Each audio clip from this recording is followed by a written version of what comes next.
was very, very happy that, first of all, SWAPO nominated her as your presidential candidate, and indeed that she then won the election.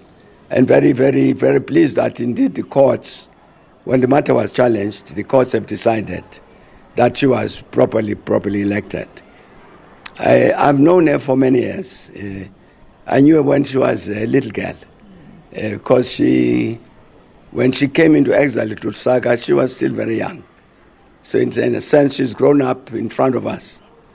So I think I know something about her enough to have the confidence I have in her, that indeed she will discharge her responsibility as a president of Namibia properly. Bearing in mind also that she's the first woman president we have in our region. West Africa beat us to this. And I think she's the only woman president on the continent at the moment. So she also carries that additional burden, not only to make a statement about Namibia, but also make a statement about the capacity of women, that they are as good as any man. And she will demonstrate it in the manner in which she will lead Namibia. I'm very, very, very pleased that she has won. We will attend the inauguration. I told her when we went to bury the late President Sam Nujoma that I'd received the invitation to come to the inauguration, that I was definitely coming. Couldn't possibly miss it.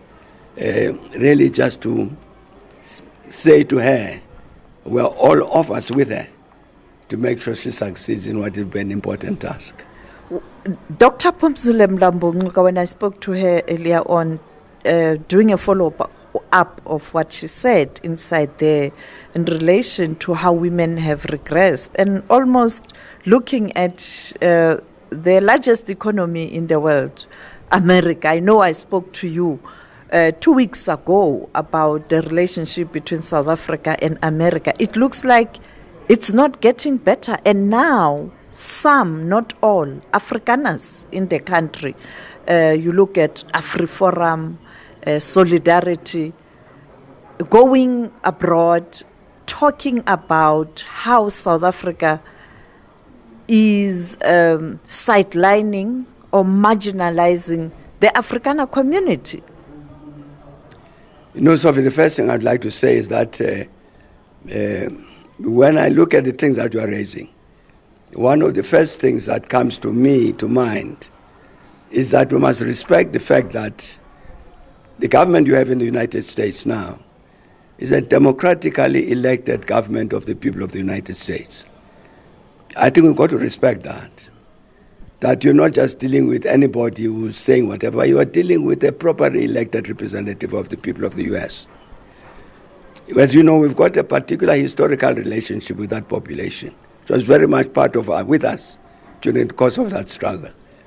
So I think what's happening demands that we should re-engage properly. I'm quite certain that if we engage properly with this government of the U.S., led by President Trump, elected by the people of the United States, and discuss all whatever matters concern them about South Africa, it will be possible to sort those matters out. It's also very important that we talk to our Afrikaner colleagues here to say if there are problems in this country, they will never be solved in Washington, never, ever. Those problems will be solved here. And one of the things that we must avoid at all costs is to communicate a message as South Africans that you can't carry out this process of the transformation of the country. Because to transform, then you offend one section of the population, and therefore don't transform. You can't have that. There must be transformation. There must be a removal of the legacy of colonialism and apartheid. That must be acted upon.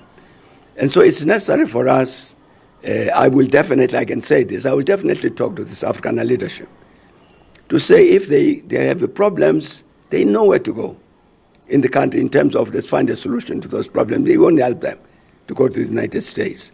And I'm saying with regard to relations between South Africa and the U.S., I am sure the engagement between ourselves and the U.S. government about South Africa will produce the right answers. And finally, the Ukraine war, I spoke to you when it started. You were quite clear that a peaceful resolution is the only way. Are we getting there?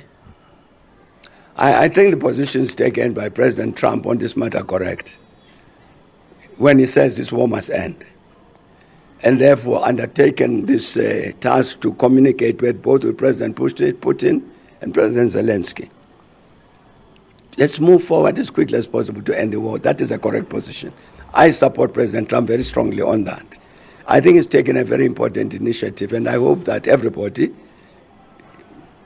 the Russian Federation, Ukraine, the West Europeans, NATO, the EU, all of these people, and us on the continent, and the rest of the world, I think we should support that, because it looks to me like this is the quickest way we'll move towards a resolution of that problem.